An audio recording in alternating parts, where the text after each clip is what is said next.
салому алейкум бинандагони азиз ва арҷманд. имрӯз рӯзи шанбе аст, рӯзи истироҳатӣ ва мо тасмим гирифтем ки ба зиёрати марқади Мирзо Абдулқодири Бедил равем ва як нафар аз донишҷӯёне ки дар ин ҷо таҳсил дорад аз тоҷикони мо нишон додани марқади Мирзо Абдулқодири Бедил ё боғи ӯро ба зимма гирифт. айни ҳол ман як рикша доштам ва ба ҷои мавъуд ё ин ки вохӯри мо ки метрои марказист ба он ҷо меравем ва бо ӯ вомехӯрем ва ҳамроҳ озими марқади Мирзо Абдулқодири Бедил мешавем. ва дигар инчунин тасмим дорем ки агар вақт замон бияд имкон бияд худованд моро ба он расонад барои шумо дигар марқадҳои шоирони ва бузургони миллати тоҷикро дар ҳиндустон фаъолият ва зиндагӣ карданду дар ин ҷо мадфун ҳастанд, хок шуданд ва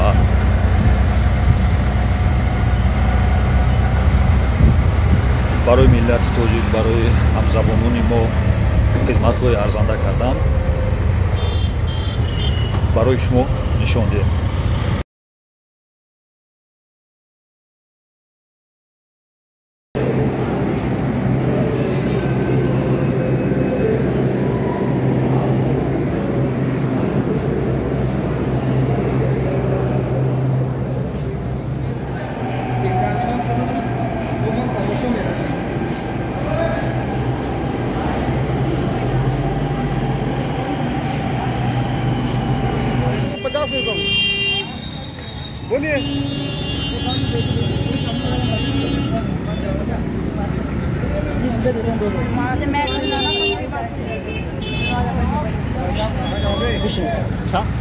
چی میگم؟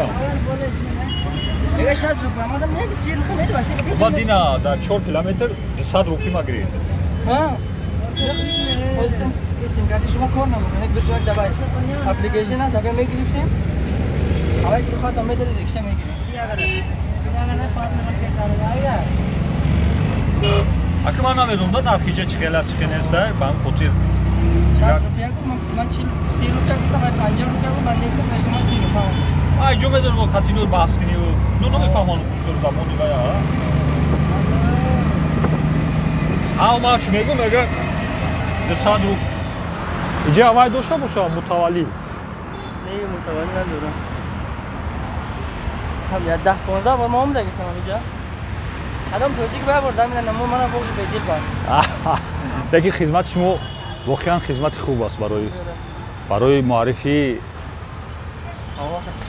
ملت توجیک، برای معرفی فرهنگ توجیک، برای معرفی بزرگای توجیک. خب بینندگان عزیز اینا ما رسیدیم در مرقد میرزا عبدالقادر بدیل. البته با خدمت همین برادر ما انا تشبوس این برادر ما انا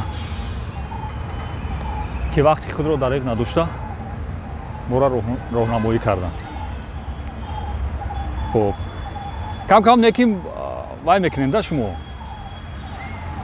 ما را راهنمایی میکنید که کدومش کیه چه خیلی اگر از تاریخش بدونید منم گفتم معلومات بیشتر ندارم این خبر است که باشد ایناش که آماده خبر میرزا عبدالقادر بدیل او وایو ها یعنی خش تبروی خودی بدیل یعنی از فرزندو نزدیکترین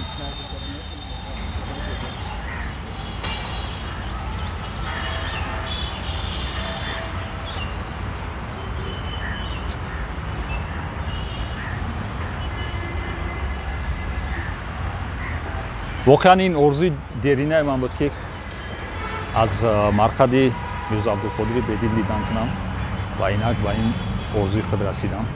این است مرقد میرزا عبدالقادر بدیل.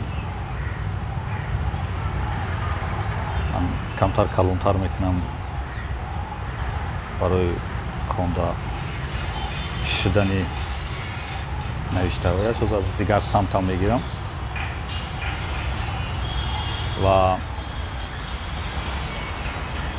воқеан як эҳсоси аҷиб ва эҳсоси ғариб дорам ки ба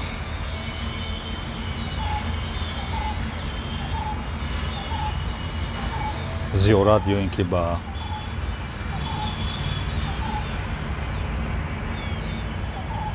дидани марқади Мирзо Абдулқодири Бедил шарафёб шудам. Ҳарчанд тоза нест ва ин марказро чанг зер кардааст ва гумони ғолиб он аст ки аз ҷониби нафарони масъул карда нашудааст ки ба тозагӣ ва ободонии он машғул шавам. Ман аз ин тараф нишон медиҳам. Инҷа дар омадан мумкин нест, на? Инҷа мумкин аст дар омадан? Ҳаминҷа мумкин аст? хоб нест? аз ҳаминҷа дохила? аз ҳаминҷа барои ҳурмати Мирзо Абдулқодири Бедил ҳаминҷа аз ҳамин хати сиёҳ он тараф, пойафзолро кашидан лозим аст. Лекин чанг зер кардагӣ гумони ғолиб он аст ки ягон мутаваллӣ ё нигаҳбон надорад.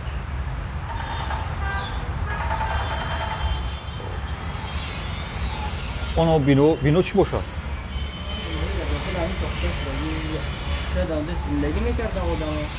дар ҳамон биное ки болош бо шифр вай кардагӣ аст ҳамон? ба чанд забон навиштагӣ?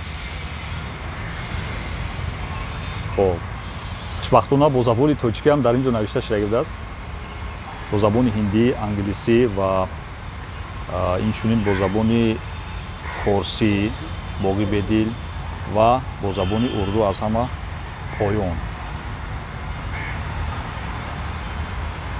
дар ин ҷо ман мехонам Боғи Бедил ин гулистон ғунчаҳо бисёр дорад букунед дар ҳамин ҷо бедили мо ҳам диле гум кардааст.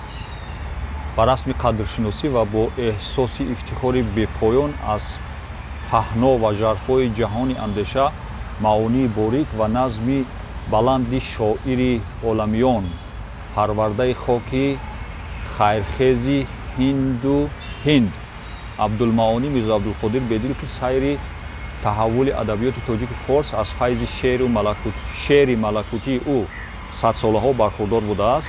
бо эҳтимоми Эмомалӣ Раҳмонов президенти ҷумҳурии Тоҷикистон ҳангоми боздиди давлатӣ аз ҷумҳурии Ҳиндустон ки бо даъвати президенти ҷумҳурии Ҳиндустон Абдулкалам ташриф овардааст. 6 август соли 2006 гузошта шуд. аз ин хулоса мешавад ки худи марқад то соли 2006 6 август бозсозӣ нашуда будааст. хуб бародар чӣ тамонниёт дорем барои тоҷикон? барои чӣ ки ман шунидам аз дигар тоҷикон аз дигар нафароне ки ба ҳамин Ҳиндустон меоянд аз шумо ба некӣ ёд мекунанд ки шумо ҳамчун роҳбалад барои нишон додани ҳамин маконҳое ки аз тоҷикон дарак медиҳанд кӯмак мекунед. чӣ тамонниёт дорем? чӣ гуфтанӣ дорем барои мардуми тоҷик, барои миллати тоҷик? пеш аз ҳама саломи худро ба тамоми мардуми Тоҷикистон мерасонам ва ин қарзи ҳар як шаҳрванди Тоҷикистон аст ки Тоҷикистонро дар назди дигар мардум ва дар назди дигар шахсиятҳо ба муаррифӣ намояд. ин қарзи ҳар яки мо аст ва аз ҳамин хотир ҳар тоҷику тоҷикистонӣ ки мебиям аз ин ҷо ва ман ҳар чӣ қадар ки метавонам кӯмаки худамро ба онҳо мерасонам ва аз ин хеле хурсандам мешавам ки онҳоро меорам ба мазори Мирзо Абдулқодири Бедил ва бисёри онҳо мехоҳанд ки раванд ба мазори Амирхусрав Деҳлавӣ он шахсиятам ки дар деҳлӣ ҳастанд. ба мо ваъда медиҳед ки дигар намояндагони маъруфи тоҷикро барои мо муаррифӣ кунед, албатта дар рӯзҳои оянда агар вақт замон диҳад? ҳатман киё ҳастанд масалан дар худи деҳлӣ ки мо аз онҳо дидан кунем? در دهلی و اون از شخصیت‌های بزرگ تاجیک هستند میرزا عبدالقادر بدیل و امیر خسرو دهلوی و یکی از شاعران مشهور که در همان زبان با زبان فارسی و اردو هم نوشتن اون نفر هستند یکی از نویسنده‌های اردو زبان در اینجا که یاد میشن. اگر که شما خواهید میتونیم اونم رفته ببینیم. در چندنیچا گفتنی جاست که دهلی در دهلی کهنه بازار هست. فیلمی امو شاروخ را گرفتگی همونجا باشد. ها دهن همونجا. اگه خدا نصیب کرده باشد شما پیشنهاد میکنید با مردم تاجیک با اون افرادی که با دهلی میآیند حتما از این شخصیت ها از مرقد های این شخصیت ها رو دیدن کنند و یادآوری کنند. حتما و در آخر تمنیات خودم رو با تمام مردم تاجیکستان و تمام مردم تاجیکستان رو با جشن بین المللی نوروز تبریک میگم و همچنین با ماه شریف رمضان که ما قرار داریم با همه مردم تاجیکستان مبارک باشه. زنده باشید، سلامت باشید. خب بینندگان اینا ما سایر خود رو به انجام رسوندیم از مرقد میرزا عبدالقادر بدیل. خداحافظ تا نوارهای آینده.